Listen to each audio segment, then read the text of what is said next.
Okay. Bismillahirrahmanirrahim. Alhamdulillah Rabbil Alameen. Salatu wassalamu ala Sayyidina Muhammadan Nabil Ummi wa ala alihi wa sahbihi ajma'in. Rabbi shrah li sadri wa yassir li amri wa hlul 'uqdatam min lisani yafqahu qawli. Thank you, Brother Siraj, the chairman, my respected Sheikh, and brothers and sisters. Assalamu alaikum wa rahmatullahi ta'ala barakatuh. I won't take much time because I also want to listen to the Sheikh. It is but I will give a brief run with this economic view of the whole thing, and our Sheikh will talk from Islamic perspective. Okay. All right. See, the title given to us today is, will the world economy take its greatest plunge in this year, right? My answer is Wallahu A'lam. Allah knows best what will happen next year. But there's always a cause-effect relationship between things, right? So the sabab wa musabab, so I'll take you through from an economic perspective what I perceive will be in next year, right? All right. So you see this debt problem in the US, throughout the world. The largest, these are all in euros. See, the US debt is 10 billion euros. And you see Japan is 9 billion euros. Germany, which is in euro, 2 billion euros. And you see the debt until all of them. You look at US, Japan and Germany. These are the most industrialized nations in the world. Right now. America, Japan and Germany in Europe. Now why the highly industrialized nations are facing such a debt problem? That is the question. You see, if you notice in a world where people are able to produce a lot, like these people, if you produce a lot, you are intelligent, you should be the creditor in the system, not the debtor, right? So why are you the debtor in the nation, the largest? It's because of the way the monetary system is structured. What is the problem with the monetary system is that today we have basically it's not working. Basically, we have that, what do you call that, fiat monetary system, interest-based fiat monetary system. That means you all know it's paper currency, which is simply created out of nothing, right? All those things. So you see, the one I showed you is actually it is the government debt. But what matters in macroeconomics is actually the entire debt, the government debt plus the individual debt plus the business debt. We need to see what is the total debt of the system, right? So when you see the total debt, if you see like for countries, those in red color, you see Japan is red, Britain is red, and France and most of the countries in Europe, you see they are dark orange, isn't it? These countries have received over 400 of the GDP. GDP is what the country can produce totally in the one whole year. What is in total they can produce. So you have these countries 400 times. That means 4 times.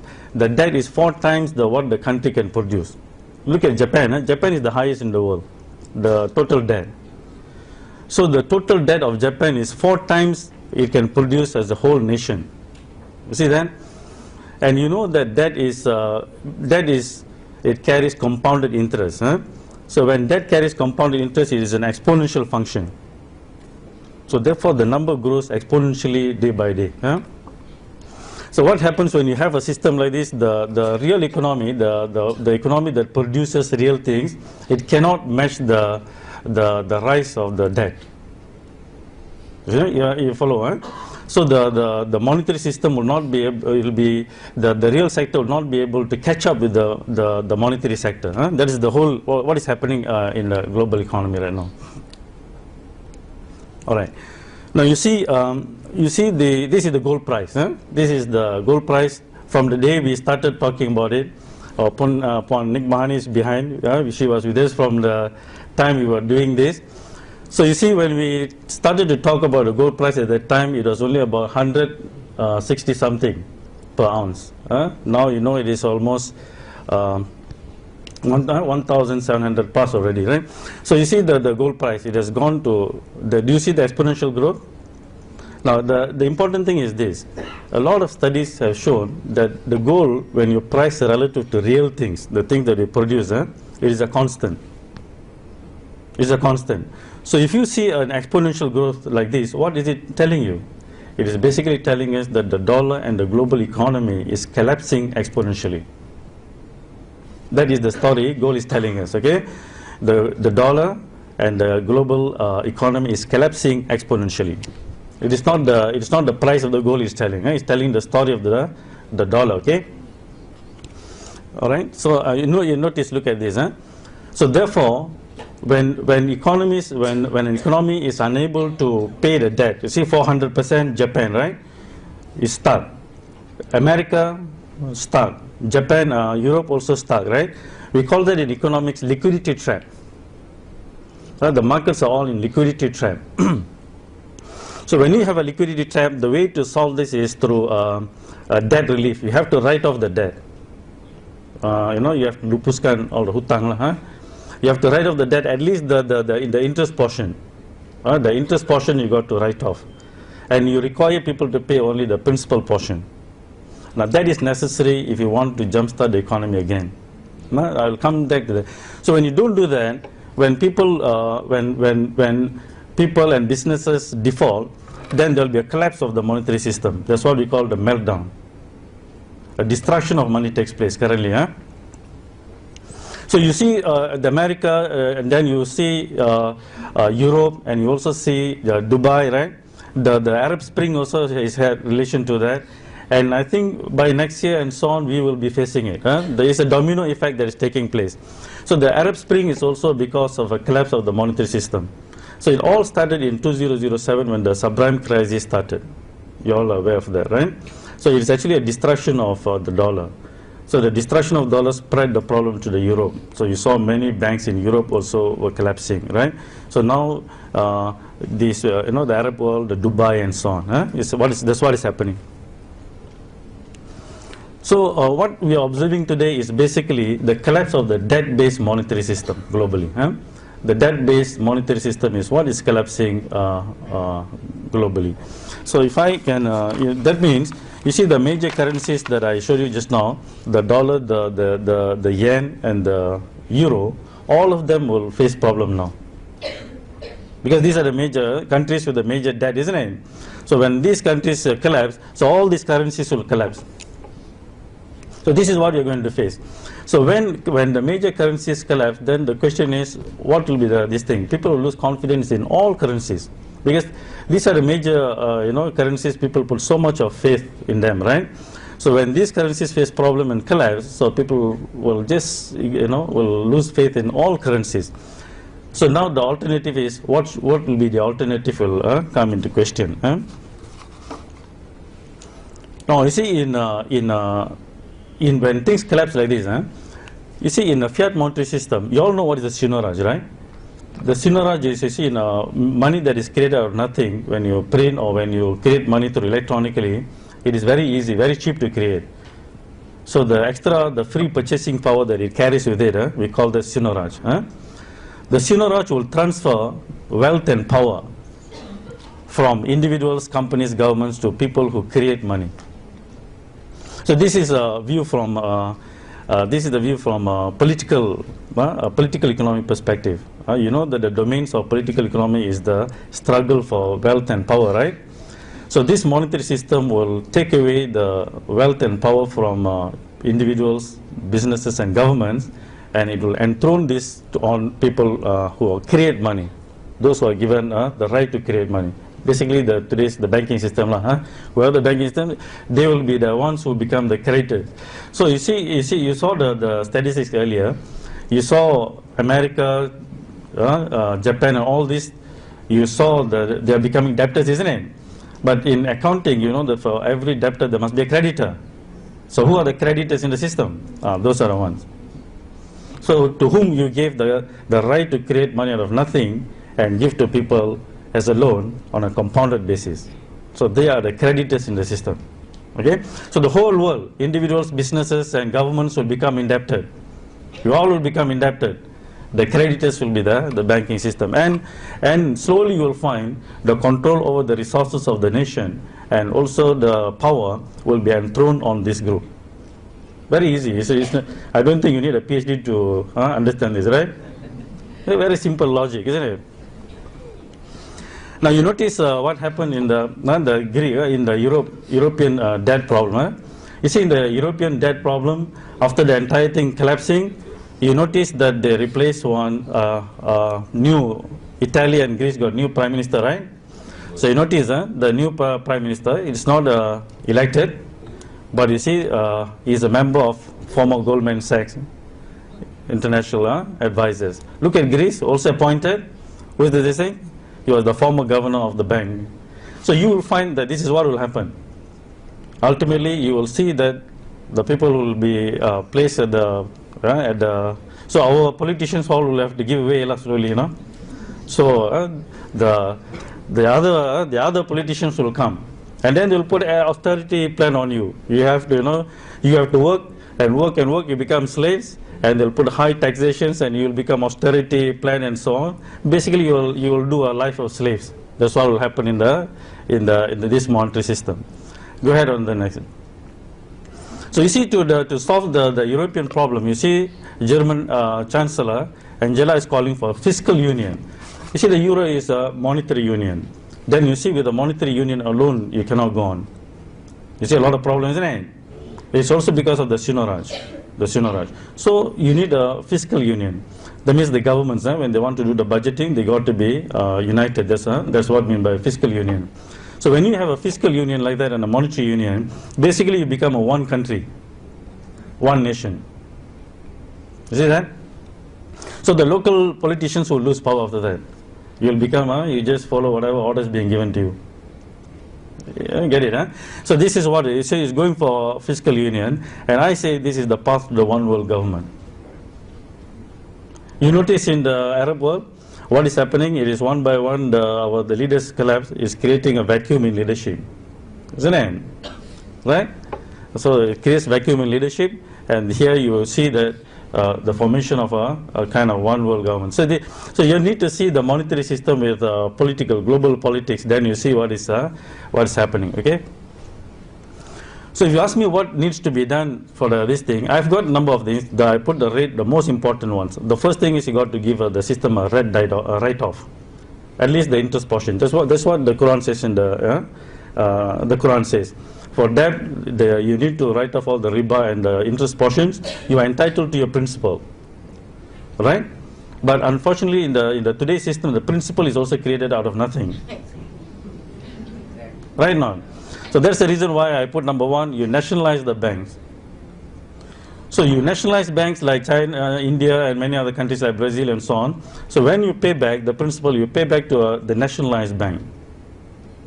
So that means the bank that belongs to the government, because the government represents the people. But today's banks are all private. We have given them the right to create money, and then they just privately creating the money and giving it to you as loan on a compounded basis. You see? The next is, of course, we have to eliminate riba after that. It is the entire cost of the whole thing is actually riba. You can trace riba to almost everything, the crime levels, the climate change, the fall in the moral of the people. You can trace it back to riba, you see. So you need to eliminate riba and institute real money system. So real money systems are systems that take real things as money. So that's why we are saying go back to gold, silver, and anything that's real. The hadith of the Prophet sallallahu alaihi wasallam, if you remember, gold for gold, silver for silver, wheat for wheat, barley for barley, salt for salt, right? So all these are commodities that can play the role of money as a measure of value. This is what is missing in the global monetary system. Measure of value. We have kilograms to measure our weight, right? We have length meters to measure our length, isn't it? Or distance. But in international trade, we exchange values. In trade business, we exchange values, right? But we do not have a measure of value in present system since 1971, when the Bretton Woods collapsed. So this is the missing thing, the measure of value. So you can only measure value with real things, things that have the characteristics of money. So that is the reason why we have to go back to gold, silver, and real things, and as a measure of value.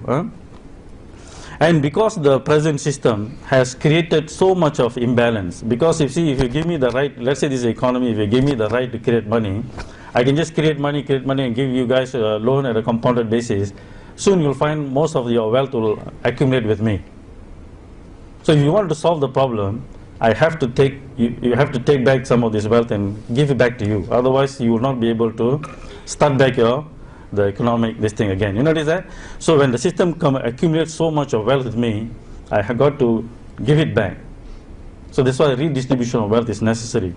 You see, the subprime crisis when it took place, more than 5 million homes were foreclosed. 5 million, you know. So if I'm a bank manager, I just have to go and choose which one I like. Right now. Right now. So the solution they are currently suggesting is Euro bonds. You know what are Euro bonds? It's more debt. The problem is debt, and then you create more debt.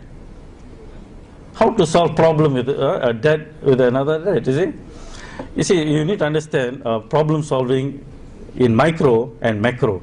For example, let's say we are all economy. If I print $1 million and give it to one of you, you'll immediately become a millionaire, right? Correct or not? But if I create millions and give to each one of you, then it will be only inflation. You will not become rich. So you can solve one section of the economy, but you cannot solve the entire thing with a similar solution. So same as debt. If you have a debt problem individually, you can solve one person's problem like that, but you cannot solve the system like that. You see that? So you cannot create Euro bonds to solve the problem. It will only worsen the problem. You are creating more money. You are creating more money to solve this thing. And since the real things will be same, right? The same real things, it will create hyperinflation. The system will create hyperinflation. That's why, can you go back? You see, that's why the problem will create a hyperinflation. So next year, you are going to find price of a lot of things going to just skyrocket. You see, not only the Europeans are thinking of Euro bonds, the Americans are now talking about quantitative easing number 3, QE3. You know what is QE3? It is just printing more money. It sounds very sophisticated, isn't it? Quantitative easing sounds like quantum physics, right?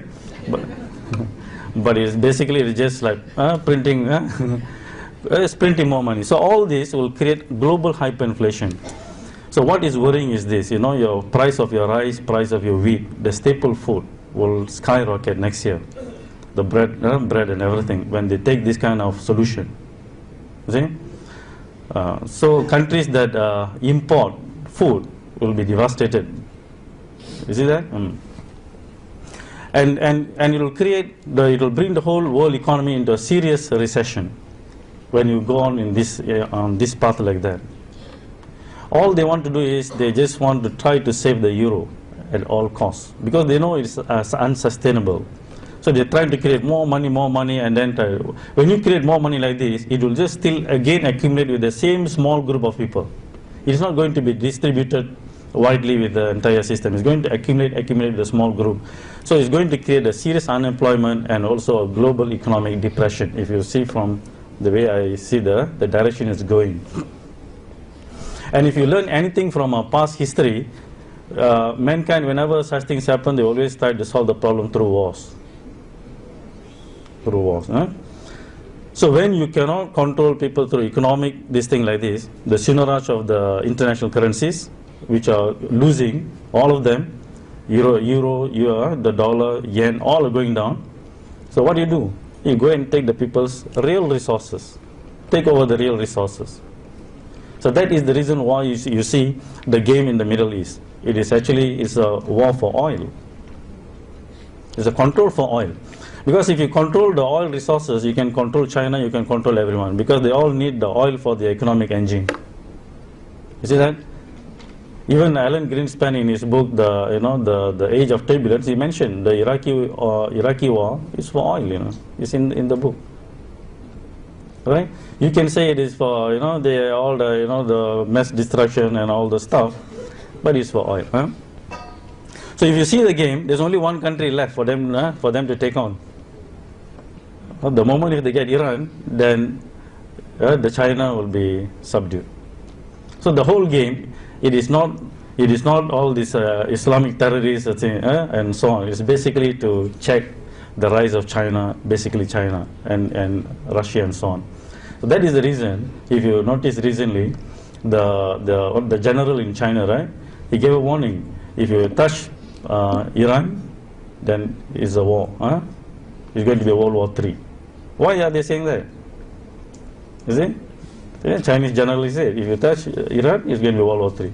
So that's why it's very difficult for them to even take on Syria, because Syria, like Libya, because the moment they go for Syria, it means Iran might go. You see? So Iran goes means it's going to be so it's very in a situation that you can create a serious world war, the way you see it. So if you see the entire the scenario, now because the solution is not taken, because they didn't give the debt relief, and they have opted to create more debt and more fiat money to solve the global crisis, I think we are going to face a serious plunge next year. You know, it is all very close. With only in the political game, it's only Iran that is left. So just to give you an effect of all this on gold, you notice the exponential growth of gold price, isn't it? So to give you an effect on gold, you see the gold is the real money. Mankind learned gold is the real money. That is the reason why, even though the Federal Reserve that prints the dollar, and they don't back the dollar with gold. You cannot go to the Federal Reserve with your dollar and ask for gold. They won't. It's not redeemable. And yet, they are the largest holder of gold in the world, isn't it? Right? In Fort Knox. So why is it? Because they know it is the real money. So we have done, there's a correlation between the dollar and the gold is almost for negative 1-for-1. If the dollar were to go up, the gold price will go down. Dollar to collapse, gold price will go up. Almost 1-for-1. So since you saw the gold price is going up, it's because the dollar is collapsing. It's negative. So now that will be linked to the euro and also the yen. All of them are in a similar problem. Liquidity trap. Remember the word liquidity trap. And I say that there's going to be a hyperinflation, isn't it? So and gold is a proven hedge against inflation. Anytime inflation goes up, the price of gold also will go up. So you can protect your savings by diversifying some of your this thing into gold and silver. So again, there will be effect. It will be you saw the documentary just now, isn't it? It's expected to go up very high. And then you see the central banks. They also know the problem of the fiat money. So they are also diversifying into gold. So most of the central banks are also buying a lot of gold now, stockpiling gold. Gold is the only commodity held by central banks as a reserve asset. You know that, I always joke, they don't hold coffee or tea as a reserve asset, only gold. And then India, also one of the countries that is fast growing, and you know that India is one of the largest consumer of gold also. Not only the central bank is stockpiling gold, so the Indian people also buying a lot of gold. If you watch a Hindi movie, you can see And then, and also if we accept the age of turbulence, if you think that the next year is going to be an age of turbulence, then the gold is also an asset of choice during times of chaotic times. Because you see, with gold, you can take your gold and you can just move away to a place where it's safer or where there's more peace, right? So that's the reason whenever there's a war, the price of gold will go up. So if you are expecting next year to be a chaotic year, then again gold price will also go up.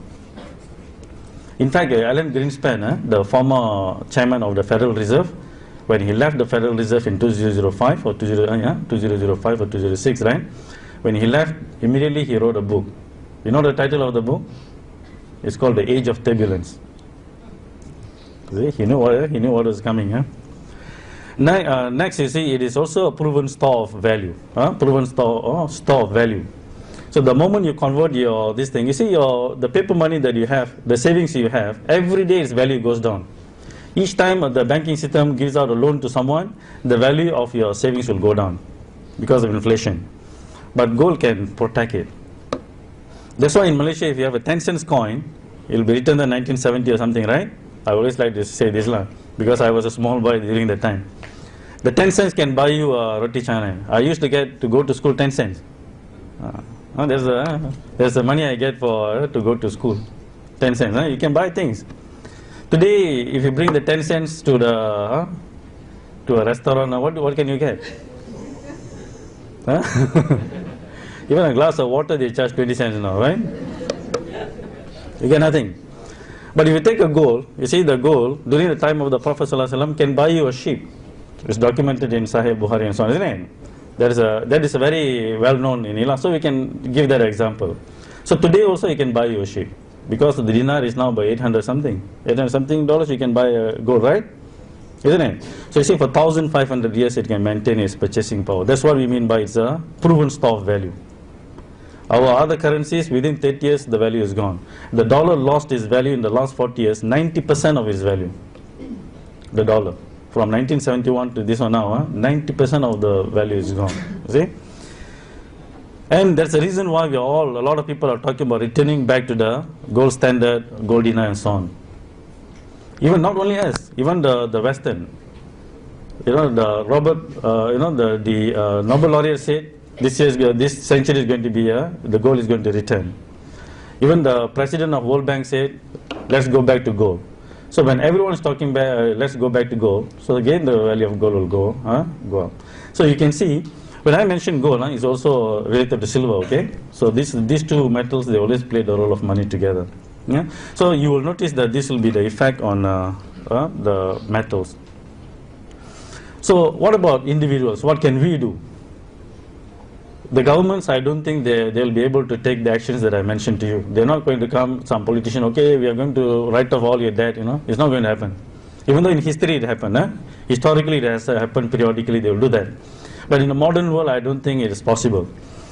So what you can do individually is that you'll have to, I think, put part of our savings, other than that we do for transactions, your savings, protect your savings by investing in precious metals. Or you can go to agri land, because this will become very precious very soon. You cannot invest in houses. The price of house all will come down. All financial markets will come down. All right, except commodity markets will rise, and land also. And protect also with complementary currencies. Complementary currencies are systems, monetary systems that will coexist with the national system, electronically or so, and by other means. And then you can use that to protect yourself. The moment you have a complementary system working parallel, you can protect. And in fact, in my opinion, the complementary currency systems are very important. You can go and Google it. There are many websites that will give you a lot of examples of complementary currencies. But we say the complementary currencies that we do should be based on gold as the measure of value. You remember what is missing in the present system? It is the measure of value. When I was going through this, studying this, I did not understand when we saw Imam Al-Ghazali mention that Allah subhanahu wa ta'ala created gold and silver as a measure of value.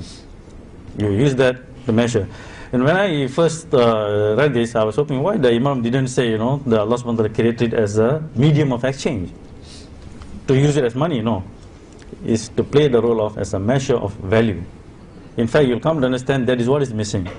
So that's why the success of when we all talk about the dinar system, the success of the dinar is not minting the dinar.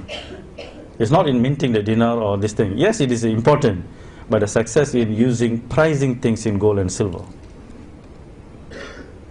You can mint the dinar, but the moment you don't price things gold and silver, it will not work. It will not work. Okay. So therefore, what this thing is that in 1990s we saw a collapse of socialism, 2007, and now we are actually observing the collapse of capitalism. So there's no more ism for them already, right? So there's only one left. So inshallah, this century is, I think, inshallah, it will be a century for Islam to lead. But anytime paradigm shift, the shift will be very volatile. So that's why whatever I say, it may assume, it may look like you are like the prophets of doom. Remember prophets of doom, all the stories of this thing? No. I think that this tenure, this one decade will be very volatile. But what we are going to see is an age of bliss, inshallah. It's coming, okay? So if you have if you do the right thing, we will do something good for our next generation. The next generation, if you let the one world government to go, take a step, they will become one central bank for to create money for the entire world. That is the direction that the other side like to go. Huh? One central bank for the entire world, one world government. If you go to, if that is reached, huh, what you will find is that the children will become basically slaves. But there will be peace. There will be peace because it will be a police state. Right? There will be peace, but basically you will be slaves, but you do not know you are a slave. You will be just having your a simple little bit of income, but everything else will be controlled, and there will be a godless society basically. But if you reverse it, the other side, if you are able to establish the real money and eliminate riba and so on, you will release them into an age of bliss, abundance, and freedom, and age of prosperity, and a world of faith. This is what you see. So the path right now, you are in a very interesting position in history. Which position, which side you are going to move the world? This side or this side? So with that, I stop here because I would like to listen to the Shaykh more. I'm sure you are all here to listen to the Shaykh also, right? So I will stop here. Thank you very much. Assalamu alaikum wa rahmatullahi wa barakatuh. Alhamdulillahi wa kafa. والصلاة والسلام على عباده الذين اصطفى خصوصا على أفضلهم وخاتم النبيين محمد الأمين وعلى آله وصحبه أجمعين وبعد. Brother Chairman, my dear student Shirazuddin Adam Shah, Professor Mira, brothers and sisters in Islam here at the International Islamic University in Gombak in Kuala Lumpur, Assalamu alaikum wa rahmatullahi wa barakatuh. A jigsaw puzzle is something that you were children once upon a time, weren't you? And you did play with jigsaw puzzles. A jigsaw puzzle is something in which you have lots of bits and pieces, each one with a little picture or part of a picture. And you have to use some measure of insight to put the pieces together. By studying each individual piece, and if you succeed in putting all the pieces together, then you will see the whole picture.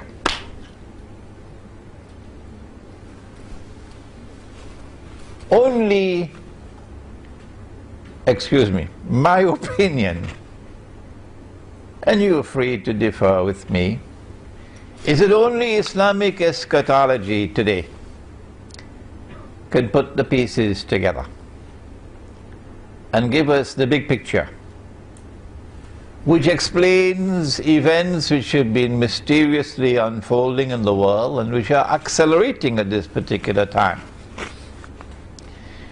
which can explain the coming economic crash, financial crash, monetary crash,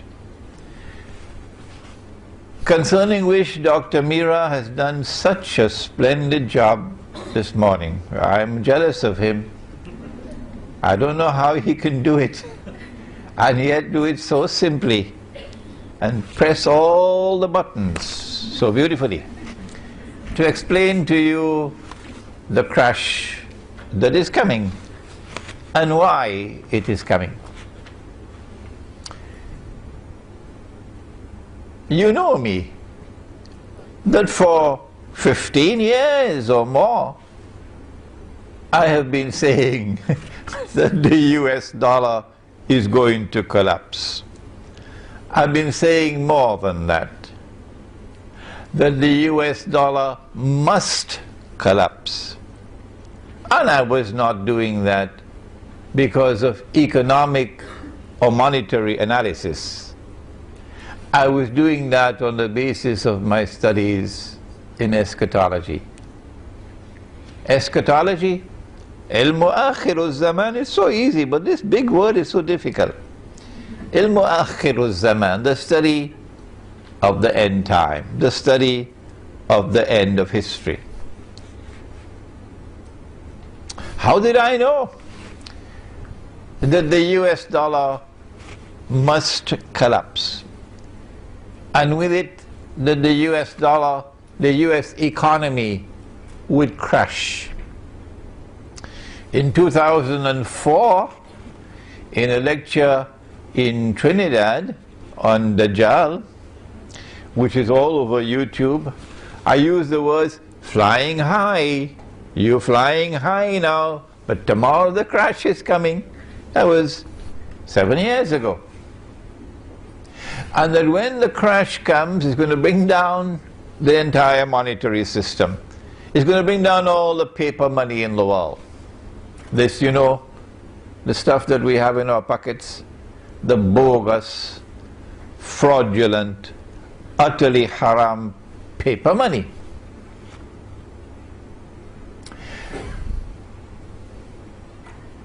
How did I know this? It's because of the study of the Quran and the study of Nabi Muhammad alayhi salatu wasalam, his ahadith. A number of things are coming together at this particular time. One of them is the financial crash, in which the crash of the US dollar takes pride of place. As Dr. Mira just said, Allahu Alam, Allah knows best, and when we give an opinion, and we are entitled to give an opinion, we can be right, we can be wrong.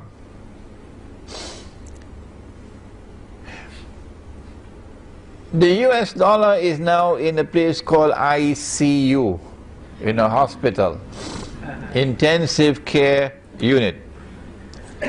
It has actually expired and is being kept alive artificially by this pump that they use. You see the chest going up and down. But the plug is soon going to be pulled, and then it will be pronounced dead. And the US government knows that very well. That if Israel attacks Iran, that's it. The link between oil and the dollar, as Dr. Mira just explained, if the price of oil shoots up, the implication is that the US dollar is heading down. And they know that an attack on Iran is going to be the final nail in the coffin for the US dollar. That's why the United States does not want Iran to be attacked, my opinion. But Israel wants to attack Iran. Among the reasons is to bring about the collapse of the US dollar. If the US dollar collapses, then automatically the US economy will crash. Remember, this is the international currency. In the same way that its predecessor, the sterling pound, when we were children at school, was the international currency. Today the US dollar is the international currency. There is going to be such massive financial loss in the United States in particular. White America losing most of its wealth, and black America doesn't have much. They got peanuts. That you can close your eyes and anticipate panic in the United States of America and riots in the United States of America, they might have to declare martial law in the United States. But more than that, the collapse of the US dollar, since this is the international currency, and for that you'll have to study the Bretton Woods Accord, which they don't teach in Al-Azhar University, incidentally, and they don't teach in the Darul Uloom, so your Mufti, I'm sorry, doesn't know the subject. It's going to create panic in the weak currency areas of the world. You know, the world is divided into two kinds of haram paper money. One is called the hard currency area. And I was giving a talk in an international conference in Brunei in September, and I made a joke and nobody laughed. And these were scholars from all over the world, present there, scholars of Islam. I said that they have a special chemical and they dip their paper in the chemical and it comes out as hard currency. Nobody laughed. And I said, we don't have the secret chemical. So when we dip our paper into the solution, it doesn't come out as hard currency. So their hard currency is in demand all over the world. Wish we could get that chemical, eh? And ours, you take a whole basket full of Bangladeshi taka to Manhattan, you can't even buy a cup of coffee. And our galaxy of Islamic scholars sitting there, nobody laughed. I think they were still studying, what chemical is he talking about? It's so sad when you make a joke and nobody laughs. So we're talking about the people who don't have the chemical. The Indonesian rupiah, the Bangladeshi taka, the Pakistani rupee. There's going to be panic as people struggle and rush to dump their paper because the price of bread is climbing every hour. Runaway inflation. Mm-hmm. We are now on the brink of momentous and indeed monstrously evil change in the world as never before, ever before experienced in human history. And where are the scholars of Islam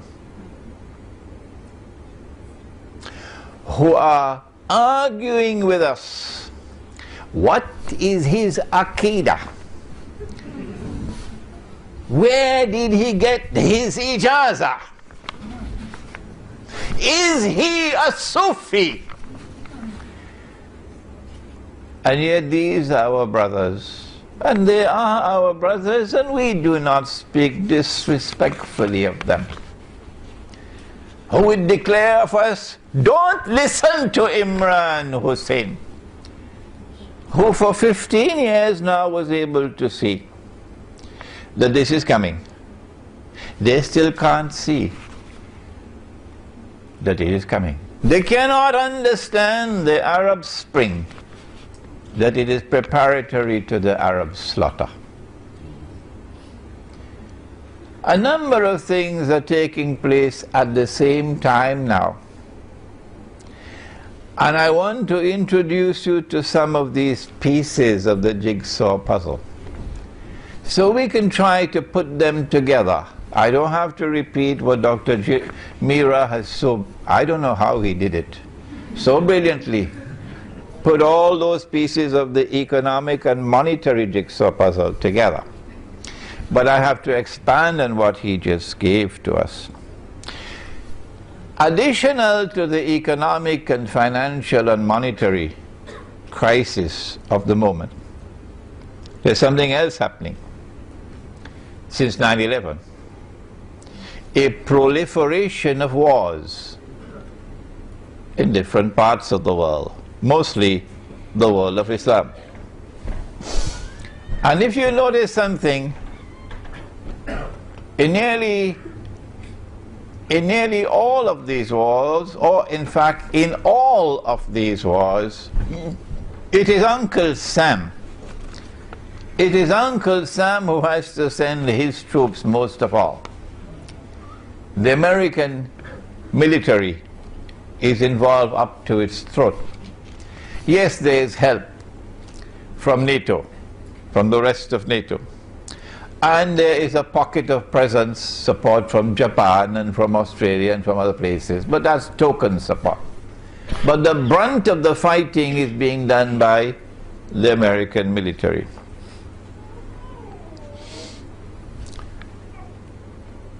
I want to suggest to you that the economic and financial crash is coming at a time when an American military crash is also going to take place.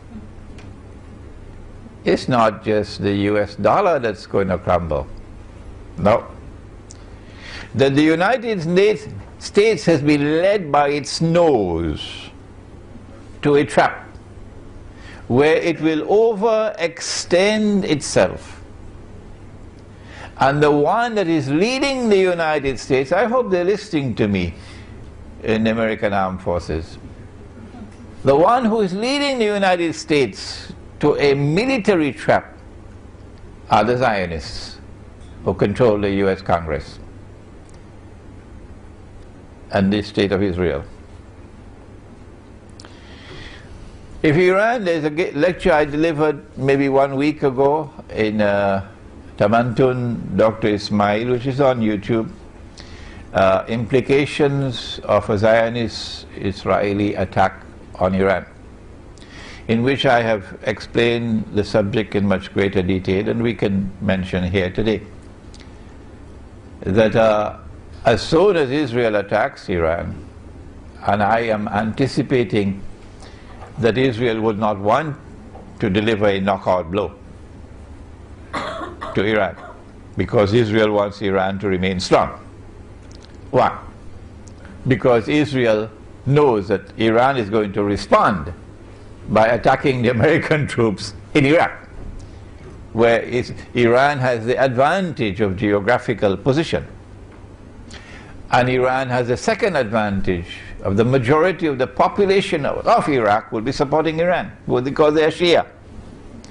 And even the Sunni in Iraq would want to use this opportunity to deliver the death blow to the United States, in particular, and to NATO in Iraq. And so the implication of an Israeli attack on Iran is that the United States is going to be back to the wall in Iraq, fighting for survival. I have also suggested, and remember, I can make mistakes, and I have made mistakes in the past. I am anticipating that Iran will also attack and take Bahrain, which should not be easy for them. It should not be difficult for them. And once Iran takes Bahrain, remember again the same situation, that in Bahrain the overwhelming majority would be in support of Iran, and a small and strange minority of oppressors would be opposing Iran in Bahrain. So Iran will have the majority population of Bahrain on its side, because they're mostly Shia. Once Iran takes Bahrain, then Saudi Arabia, which is now, after India, Israel's most strategic partner in the world, Saudi Arabia will now call on the United States. It's probably already prearranged maybe they have a secret defense treaty. And the United States Congress will ensure that the United States Army, armed forces have to respond and send American troops into Saudi Arabia. And guess what's going to happen? The United States, I am anticipating, is going to face military defeat in Saudi Arabia and Iraq from Iran, because the advantage is on the side of Iran. And if the United States uses nuclear weapons, that's it for Uncle Sam. And so we're seeing not only a financial crash taking place, but also a military crash about to take place. The wars that the United States have been waging,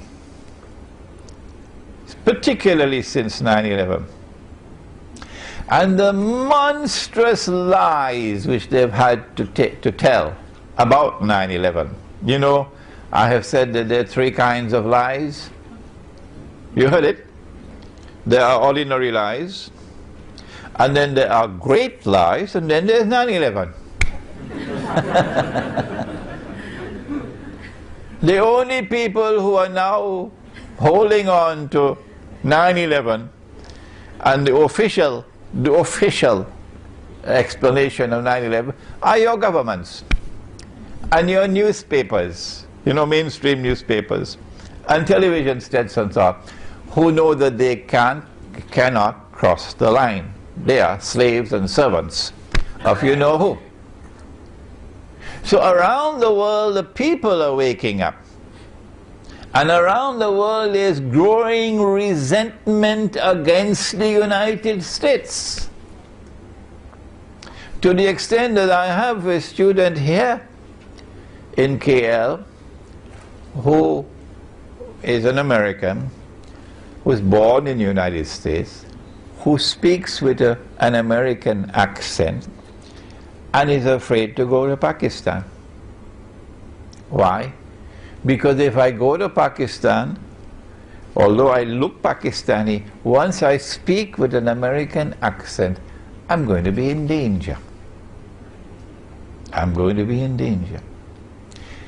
This growing resentment against the United States of America around the world was just demonstrated in a very dramatic way in South America. A few days ago, the heads of state of all the South American and Caribbean countries, including my own Trinidad and Tobago, met in a summit conference in Caracas to create a new organization that would replace the OAS, or the Organization of American States. The OAS, or the Organization of American States, includes Uncle Sam and includes Canada. But guess what? The new organization is called CILAC, Community of Caribbean and Latin American Countries. They held their inaugural conference in Caracas a few days ago. And the United States and Canada are not invited to be part of this organization. Hugo Chavez announced, this is the end of the Monroe Doctrine. I'm not going to tell you what is the Monroe Doctrine. Take a note of it, and when you go home, check it out on Google. What is the Monroe Doctrine? Here is startling evidence. The creation of this rival organization called CILAC to replace the Organization of American States in such a strategically important part of the world. Evidence of the declining status of the United States of America in the world. Growing hatred, growing resentment is also leading to isolation. There's more hatred coming. Let me explain. So we can see the pieces coming together. What's going to happen when Iran is attacked? Naturally, the price of oil is going to shoot up dramatically. Apart from the fact that the US dollar will be collapsing. The Prophet said, alayhi salatu wassalam, it's a hadith of Sahih Bukhari, it is also in Sahih Muslim. He said about Akhiruz Zaman, one of the signs of the last day, is that the river Euphrates, you have studied geography, haven't you? The river Euphrates will uncover a mountain of gold. But he went on to say that the believers must not touch it. We can understand if the gold came from the bank and it's riba, you don't touch that. But this is not coming from a bank. This is not the bank of Euphrates, this is the river. So this can't be haram gold. No, this is halal gold. Well then why did he say that the believers must not touch that gold? He said that mankind will fight over that gold, and that 99 out of every 100 will be killed. Which means that it's not going to be conventional warfare, because conventional warfare don't kill 99 out of every 100 combatants. This is going to be nuclear warfare really, or some kind of a warfare similar to nuclear warfare, which would kill 99 out of every 100, or biological warfare. So this is not going to be Tom, Dick and Harry fighting with little pistols. It has to be global warfare over that gold. If you are persuaded that the Prophet alayhi salatu wasalam is talking about a mountain of that metal, gold, that is your right. And nobody is going to look down upon you. But there is going to be a mountain of gold. A mountain is something very high. And it's going to come from the river Euphrates.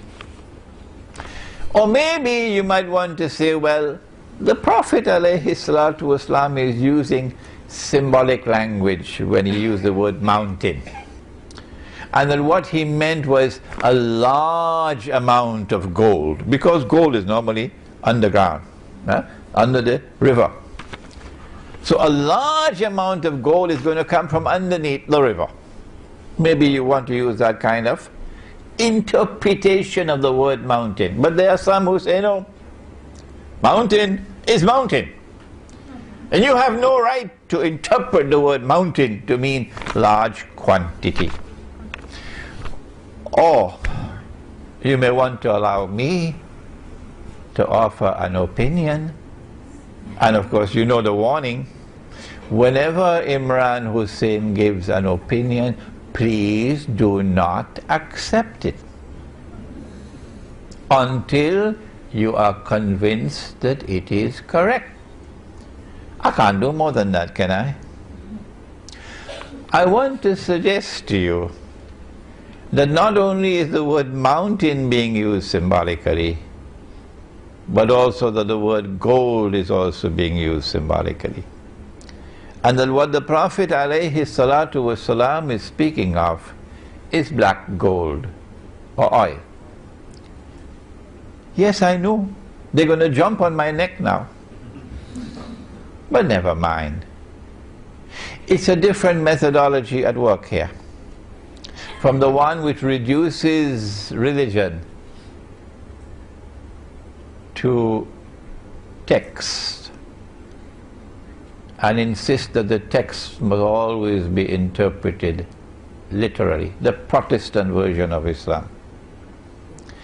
Whereas I am offering a different methodology, where I'm using, if you'll excuse me, spiritual insight to try to put the pieces together to make a meaningful whole.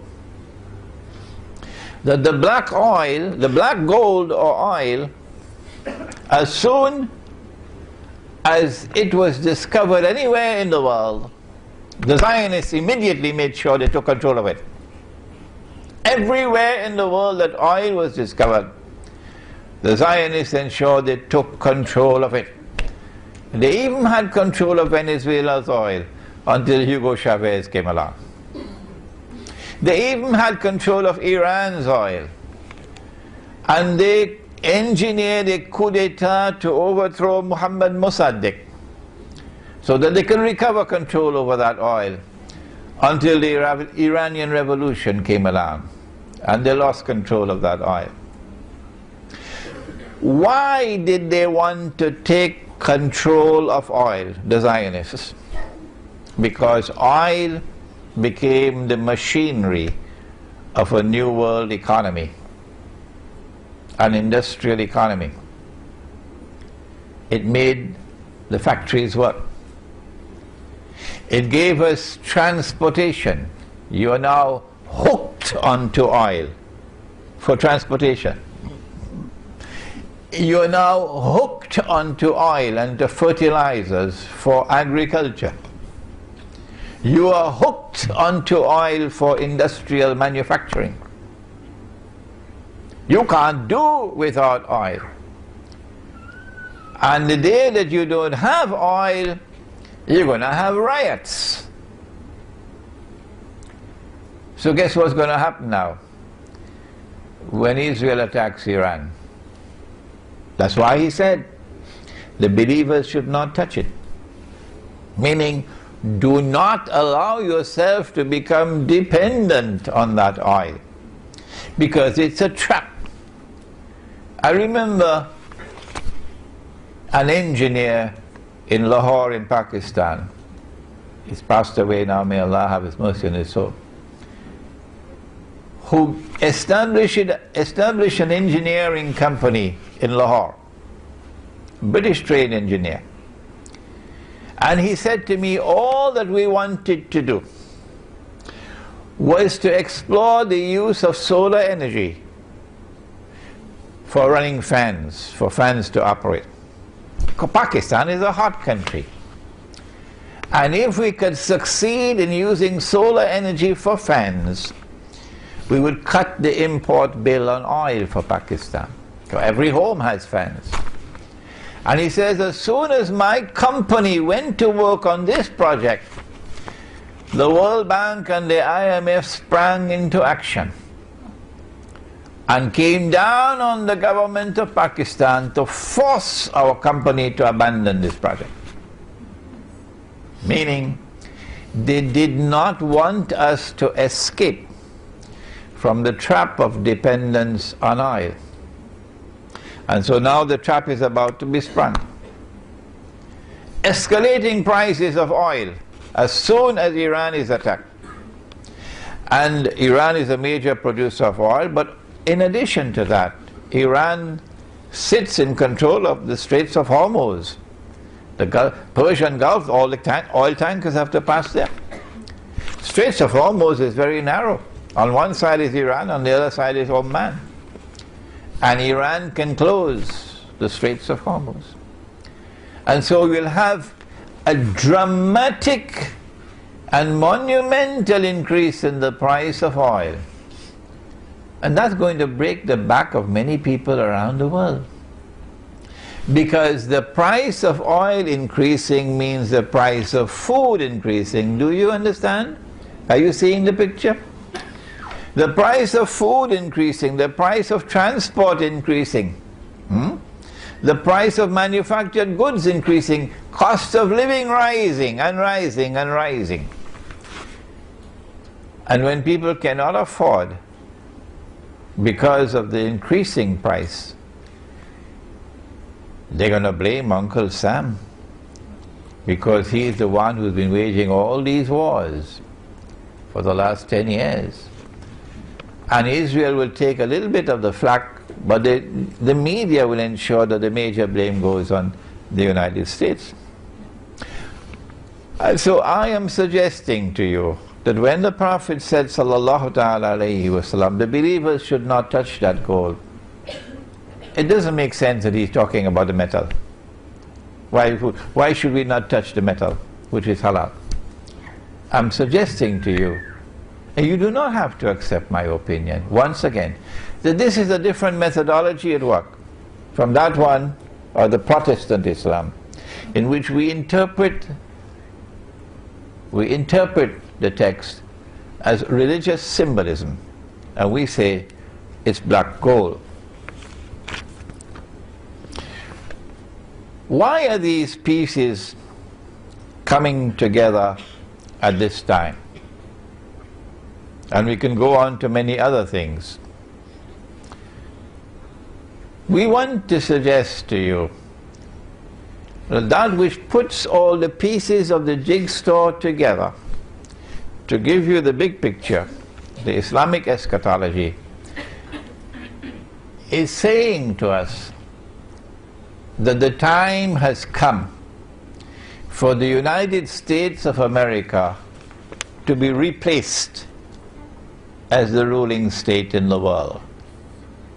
And for those young students who we have here today, and there's so many of them, let us explain what is a ruling state. To rule the world as a ruling state does not mean that you have to rule every square inch of downtown Chicago and Jakarta.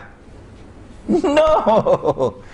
A ruling state, when we use the term, is a state whose power and dominance in the world cannot be challenged by any rival or combination of rivals.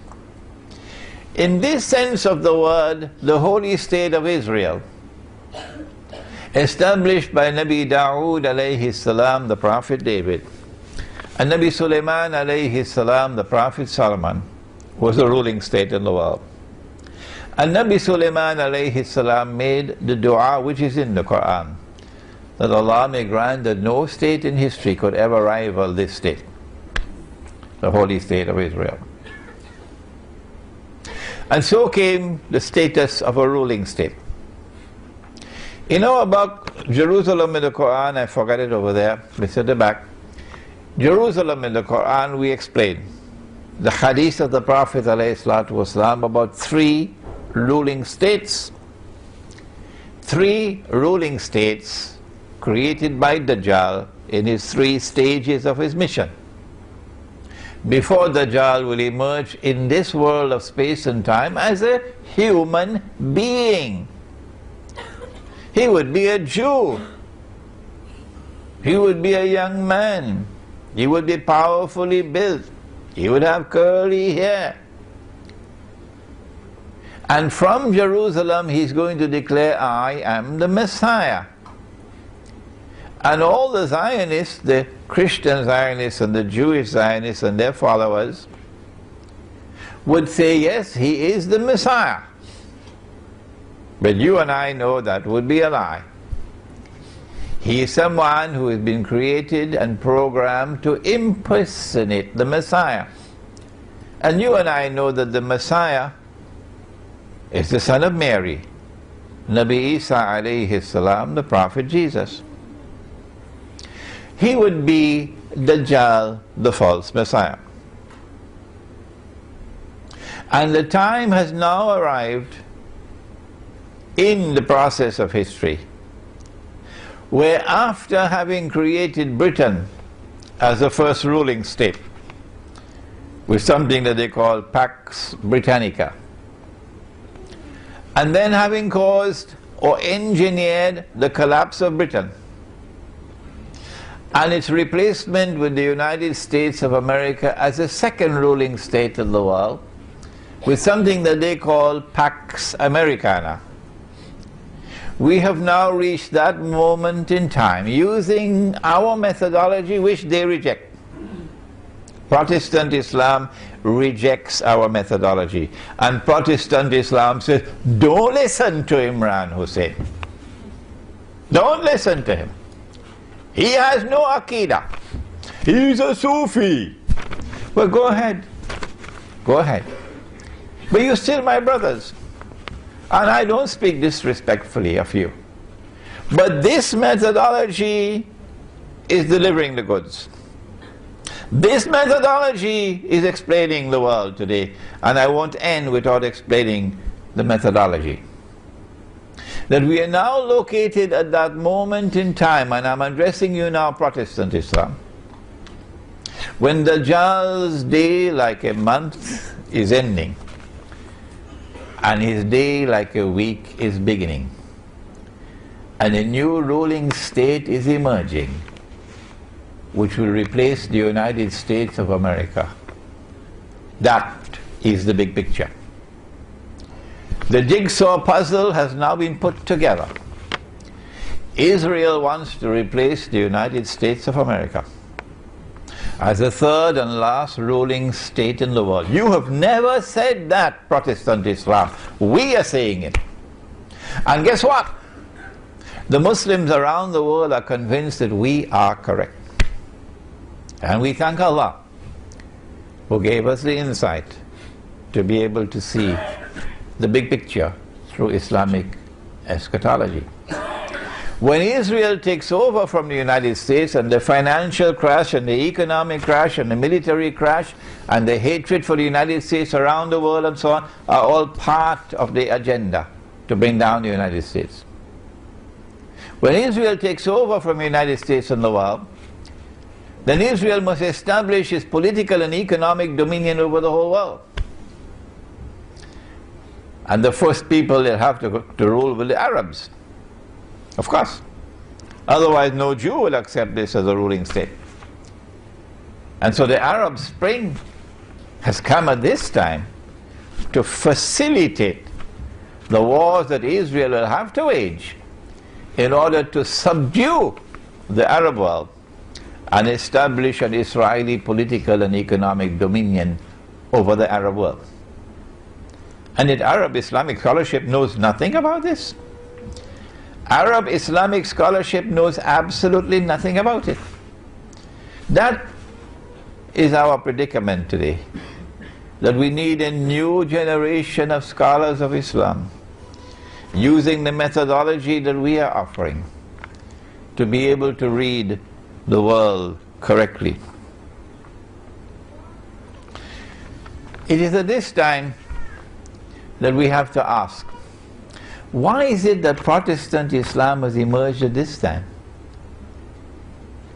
with an insistence that religion is based on texts, that your hands have to be here and not here, and that your feet have to be like this and not like this, and that your pants or your pajama must reach here and not there?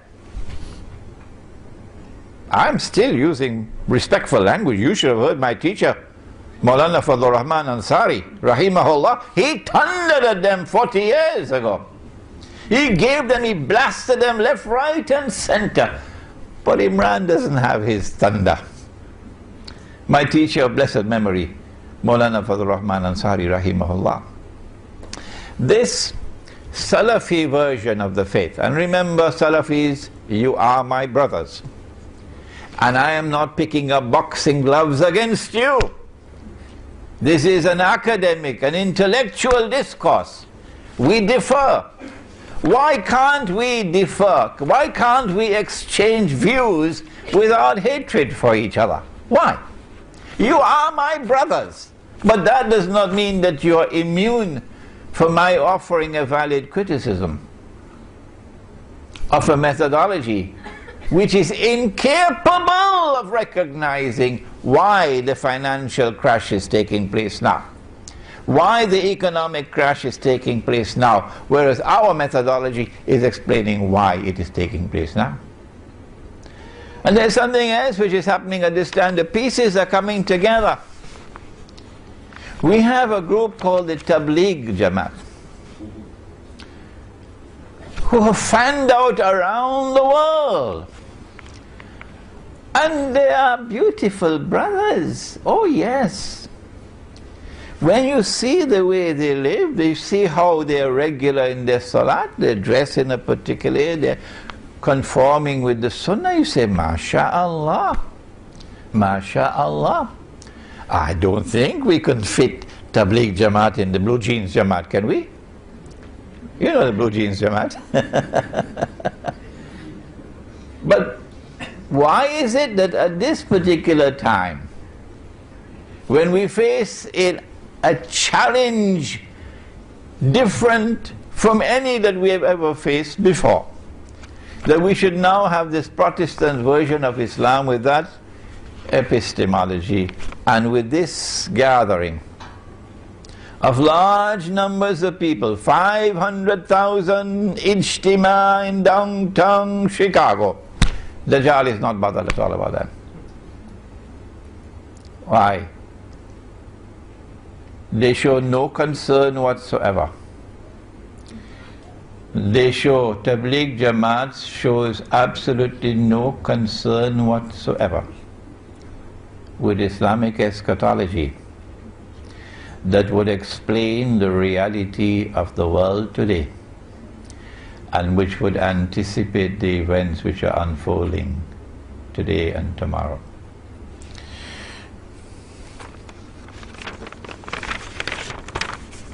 I say that this is not happening by accident, and it is time for us to deliver a wake-up call, lovingly of course, not with boxing gloves, to all those who are members of the Tabligh Jamaat, the only Jamaat in the world, incidentally, which has closed the doors of the masjid to me wherever in the world I have gone. I cannot go into a masjid controlled by Tabligh Jamaat to teach them that which they do not know.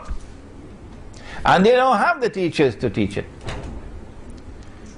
Most of the Salafi masjids are the same except for, may Allah bless him, Sheikh Faiz in Sydney.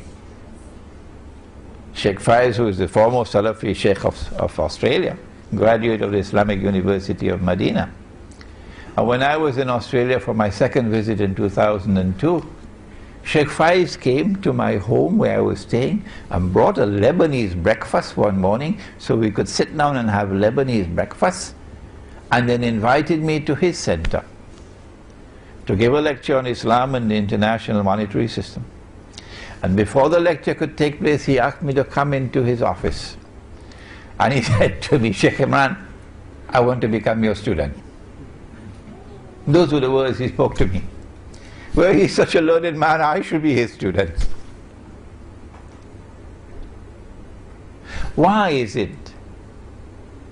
Why can't we give you a wake-up call and yet remain brothers with each other? Because your methodology is wrong.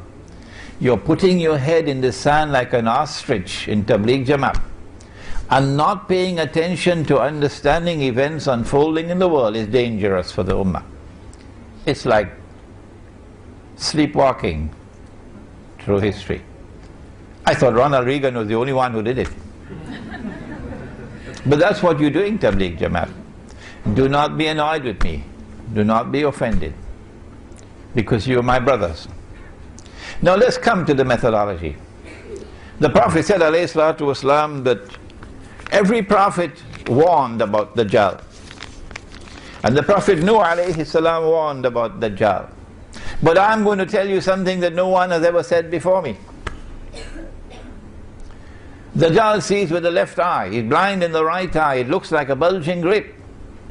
Dajjal sees with the left eye, he's blind in the right eye, it looks like a bulging grip. But your Lord is not one-eyed. Between his eyes on his forehead is written the word kafir, kafir, kafir. And every mu'min will be able to read it, whether that mu'min is literate or illiterate. And so Ali radiallahu ta'ala anhu will be able to read it. Kafir. But Tony Blair won't be able to read it. You know, he was just convicted for war crimes right here in KL. So we sent Tony Blair to the eye specialist. Check out his eyes. Why he cannot read this kafir? Oh, when you're sending Tony Blair, send George Bush also with him. And then the report comes, nothing wrong with their eyes. Well, then how come they can't read, but the mu'min can read? We say, and this is our viewpoint, and you don't have to accept it, is that when Dajjal sees with the left eye, this is religious symbolism at work, that he is seeing with external sight. And when he is blind in the right eye, this is religious symbolism at work, that he is internally blind. And that's why the kafir cannot read. Because when the mu'min reads, he's not reading with these eyes alone. He's reading with internal sight. And did the Prophet not say, sallallahu ta'ala alayhi wasallam, I wish I had another 1 hour to deal with the subject. He said, ittaqu firasat al-mu'min fa-innahu yanzuru bi nurillah. Fear the firasa. The firasa is that hikmah, or that wisdom of the believer, which is intuitive in nature and founded on spirituality. Fear the intuitive, internal, spiritual insight or wisdom of the mu'min, because when he sees with the nur of Allah. And so this hadith is speaking about epistemology and about spirituality. The absolute imperative of pursuing the spiritual quest, so that you'll have internal nur with which to see, and so that you have a chance of walking in the path of Khidr alayhi salam. After all, it is Suratul Kahf of the Quran, which is the surah of Ilmu Akhir Zaman par excellence. And Khidr alayhi salam is different from the rest, because you'll only meet him where? You will meet him at Majma'ul Bahrain. Majma'ul Bahrain, the place where the two oceans meet. Which two oceans? Go to Imam al-Baydawi and his tafsir. The ocean of knowledge externally acquired, the ocean of knowledge internally received. When these two oceans of knowledge come together, as they did in my teacher of blessed memory, Maulana Dr. Fadlur Rahman Ansari, rahimahullah, when these two oceans come together in an individual, in a scholar, and are harmoniously integrated, only then do you have the scholar who can take all the pieces together and solve the jigsaw puzzle and deliver to you the big picture. And so today we address them, Protestant Islam, and we ask you to take another look at epistemology and at spirituality, the methodology that we are offering. رَبَّنَا تَقَبَّلْ مِنَّا إِنَّكَ أَنْتَ السَّمِيعُ الْعَلِيمُ وَتُبْ عَلَيْنَا يَا مَوْلَانَا إِنَّكَ أَنْتَ التَّوَّابُ الرَّحِيمُ بِرَحْمَتِكَ يَا أَرْحَمَ الرَّاحِمِينَ آمين.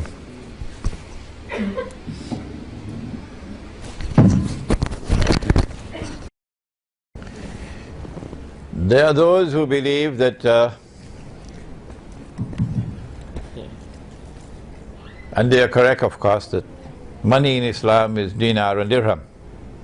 And there are lots of dirhams at the back there, you can take a look at them. Money in Islam is dinar and dirham. Malaysia is minting dinar and dirham now. However, dinar and dirham are still prohibited in this country as legal tender. I understand that Bank Negara is tolerating it because they are interpreting it as barter. Barter. So dinar and dirham is not money, it's a commodity being bartered.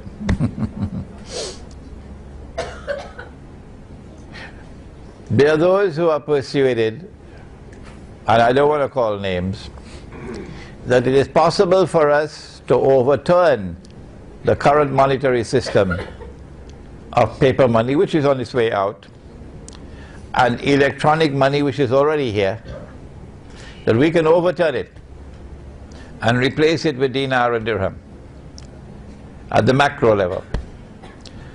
I don't think it's possible. But if you think it's possible, go ahead. No, because of my eschatology, I studied Gog and Magog, and there's a book on Gog and Magog at the back. When you study the subject of Gog and Magog, you'll understand that you cannot do it. They're too powerful. So I have offered an alternative. I said, if you can't do it at the macro level, then do it at the micro. At the micro level, those of us who want, not everybody want to get away from the ringgit, those of us who want to return to dinar and dirham and get away from the riba, this small group, we will withdraw from the cities. And we will head for something called, you're familiar with the word, aren't you? Kampung. And we will build small communities, Muslim communities. And in our small communities, we'll have small micro markets. And in our micro markets, we will not allow the use of the haram paper money and electronic money. In our micro markets, we're going to use dinar and dirham, and when dinar and dirham are in short supply, when the police come and seize all our dinar and dirham, then we will turn to wheat and barley and dates and salt and rice and sugar and what. They can't ban that, can they? So this is my solution, and right here in this hall I have students. Right here in this hall now I have students who are working actively to do precisely that. Right here in Malaysia. Next question, please.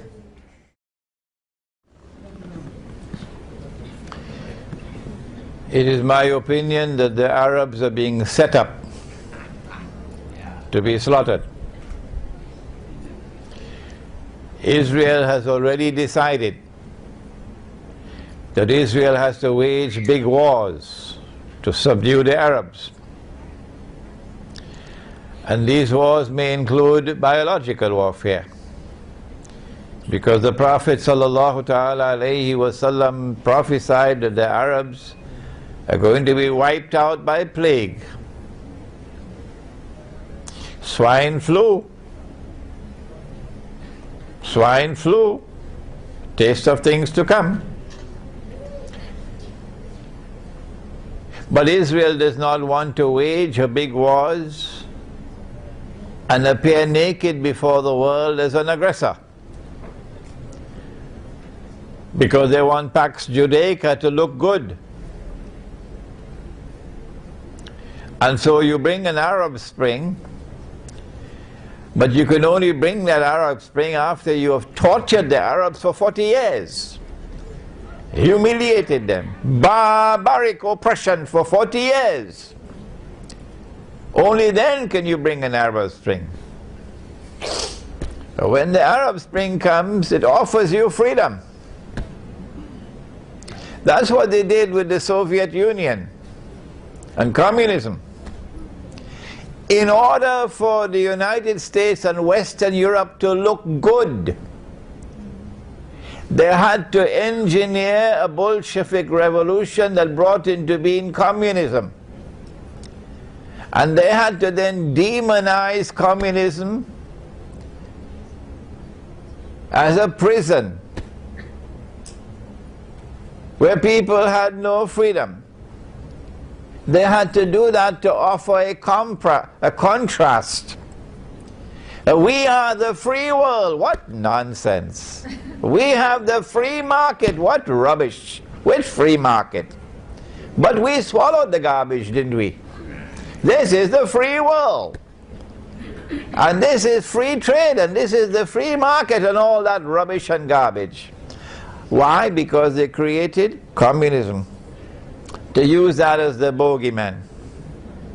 And after they had finished that job, then they demolished communism. We don't need it anymore. Similarly, they did that with the Arabs for 40 years, so that they could come with the Arab Spring. You could not have an Arab Spring without those 40 years of torture and oppression. If you had a beard and you land in Egypt as an Egyptian, you're in trouble. Tunisians couldn't go to the masjid. Women couldn't be in hijab. A president in Tunisia said, Ramadan is not conducive to economic growth. And then another one wanted to take Ramadan out of the summer, or put Ramadan at a time when everybody would be relaxing and so on. Change it from Ramadan, the fast. The Arab Spring is meant to bring about elections, democracy, so-called freedom. And in these elections you could close your eyes if you understand Islamic eschatology. The Islamic parties have to win. They have to have landslides. How did I know this? I said it months ago. I don't have an angel whispering into my ear. I don't have a jinn. All the jinn are in Washington. I'm not a prophet. How did I know that the Islamic parties are going to win the elections, in the Arab elections? It's because of Islamic eschatology, you dum-dum. Why don't you study it? But you cannot study Islamic eschatology unless you use this methodology. Majma'ul Bahrain. When the Islamic parties win the elections and form government, number one, you have to bring Sharia. Number two, you have to support the Palestinians. And on both fronts they have time bombs waiting to explode. And then the Islamic parties and governments are going to be declared terrorists. And then Israel will be able to wage her wars while claiming to the world, we're only defending ourselves from terrorists. Are we saving mankind from the menace of Islam? That's why. What can you do?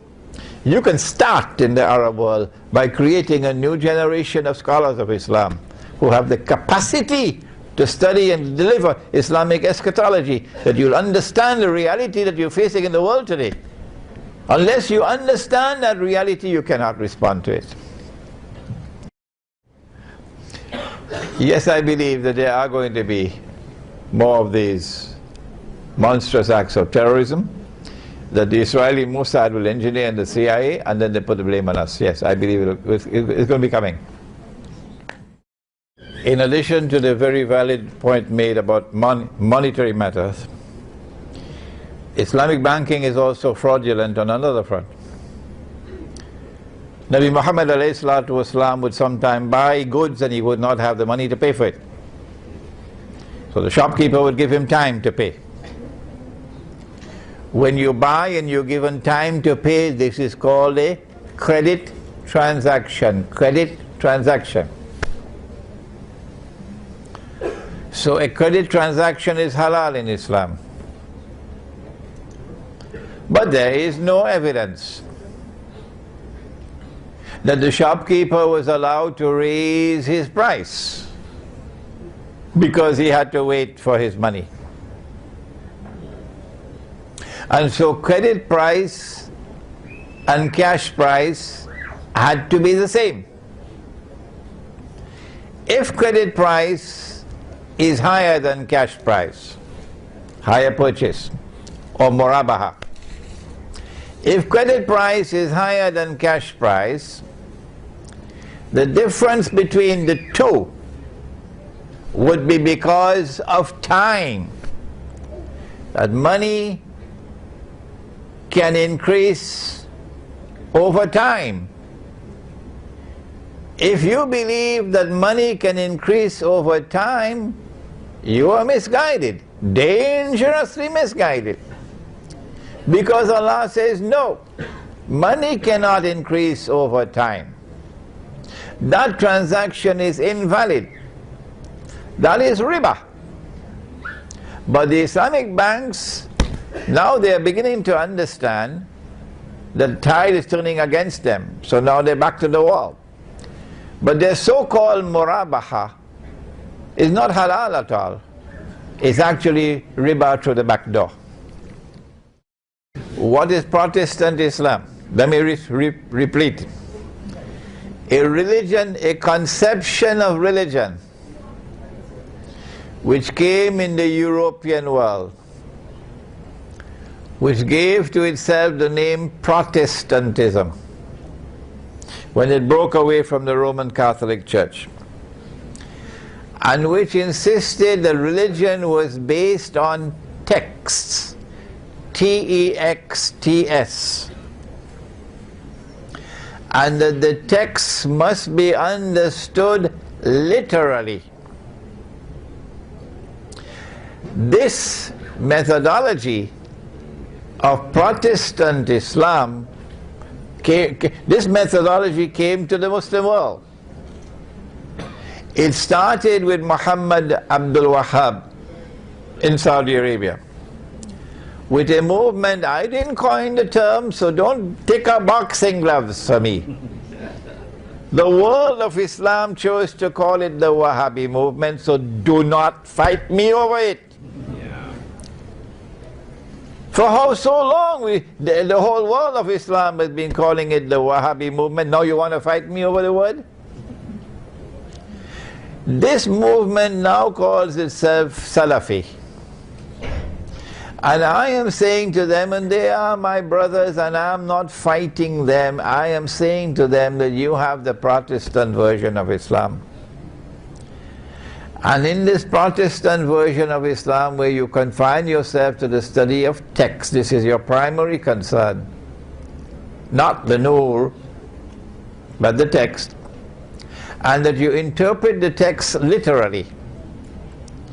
This, you cannot understand Islamic eschatology. You will not be able to understand the world today. You will not be able to do what I just did, to say that the economic crash and the final financial crash subserve another greater whole, and that is Israel's ambition to replace the United States as the next ruling state in the world. Do the Salafis have this understanding? I gave a lecture at Cyberjaya a couple of months ago, I think during Ramadan, the Muslim youth in a glamorous world. The lecture is on YouTube. Listen to it. But one part of the lecture comes out of Surah Al-Kahf of the Quran. Don't tell me Kahfi, it's Surah Al-Kahf. In Surah Al-Kahf of the Quran, those who had the courage to stand up and proclaim the truth, those who had the backbone, you know, some people have backbone made out of iron and steel, and others have backbone made out of recycled paper, you know that. Those who had the backbone to be able to stand up and proclaim the truth in the faces of the world's greatest tyrants and bandits were prepared for that sacrifice of giving up everything, giving up your job, giving up your home, giving up your town, and withdrawing. They fled to the cave, and we are fleeing to Kampung. But they were youth. Innahum fityatun amanu bi rabbihim wa zidnahum huda. So the nicest message of all today is the message for the youth. That you are the ones, not the elders, you are the ones who are going to take the flag of Islam. And you are the ones who are going to take the flag of Islam to victory tomorrow. So you have to study the Quran, and in particular you have to study Surah Al-Kahf. And I have at the back 3 books of Surah Al-Kahf. It's a quartet. The first one is Surah Al-Kahf, the tafsir, the explanation. That's at the back. The second one is Surah Al-Kahf in the modern age, which is the ta'wil, the interpretation. That's at the back. The third one is Gog and Magog, an Islamic view of Gog and Magog in the modern world. That comes out of Surah Al-Kahfi. And if you send me less emails, I'll be able to write the 4th one. an Islamic view of Dajjal, the false Messiah. This is my interpretation, and I can be wrong. I said that when Nabi Ibrahim alayhi salam saw in a vision that he must sacrifice his son, or he is sacrificing his son, Nabi Ismail alayhi salam. And then he went to him and he said to him, Ya bunayya inni ara fil manami anni azbahuk fanzur maza tara. The son then replied, Ya abati fa'al ma tu'mar. Oh my son, this is what I have seen in my sleep. How do you respond? And the son replied and said, Oh father, do as you have been commanded. So the son and the father understood it to be a divine command. And when he was about to sacrifice his son, then Allah subhanahu wa ta'ala called out to him by name, Ya Ibrahim, by name. قَدْ صَدَقْتَ الرُّؤْيَا. You have already fulfilled the vision. The vision never required of you to actually take a knife and cut your son's throat. Without doing that, without taking a knife and cutting your son's throat, you have already fulfilled the vision, indicating that what Allah wanted of him was acceptance of the slaughter. Acceptance of the slaughter. The Prophet said, sallallahu ta'ala alayhi wasallam, the best of those who came from Nabi Ismail alayhi salam are the Kinana. And the best of the Kinana are the Quraysh. And the best of the Quraysh are Banu Hashim. And I am the best of Banu Hashim. Indicating a straight line from Nabi Ismail alayhi salam to the Arabs. And so I have suggested, and I can be wrong, I have suggested that what this vision was intended to convey was that there is a slaughter of Ismail alayhi salam which is to come at the end of history. And the slaughter of Ismail alayhi salam is the slaughter of the Arabs. And Allah wanted this acceptance from Ibrahim alayhi salam because this was required as part of the divine plan for the Jews to be punished with the greatest punishment that has ever been punished upon anyone. And so when the Arab slaughter takes place tomorrow, those innocent Arabs are not those who are worshipping Washington. They have the Qibla in Washington. Those innocent Arabs who now face death would know we are dying because Allah wanted this in order for His plan to ultimately be concluded with the Jews running behind, not all Jews, the oppressor, running behind trees and stones. And then the trees and the stones speaking and saying, Ya Muslim, هذا يهودي ورائي فتعال فاقتل. There's a Jew hiding behind me, so come and kill him. Indicating that universal hatred for the Zionists will reach fever pitch in the world. And the strike on Iran is putting the last nail in your coffin.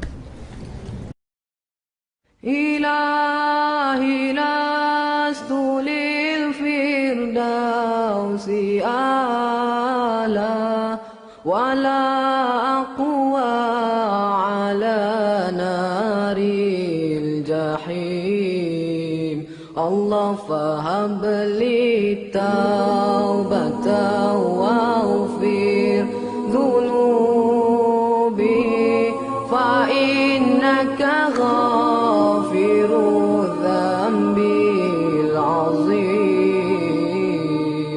إلهي لست للفردوس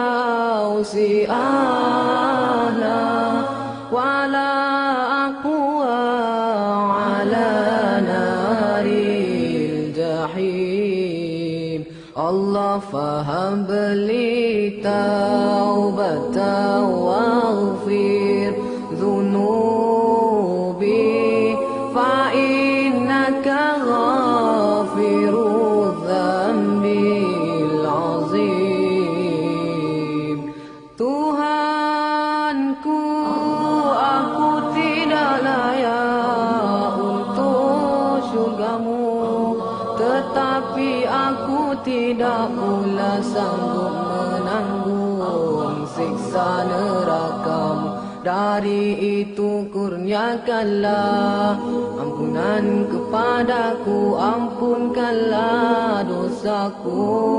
Sesungguhnya Engkaulah pengampun dosa-dosa besar.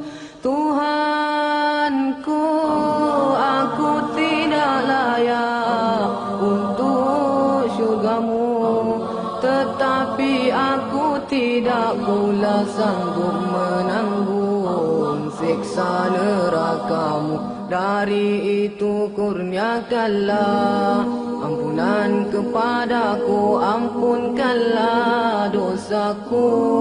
Sesungguhnya Engkaulah pengampun dosa-dosa besar. Ilahi nasturil firdausi a'la wala aqwa ala naril jahim. Allah fahabli taubatan wa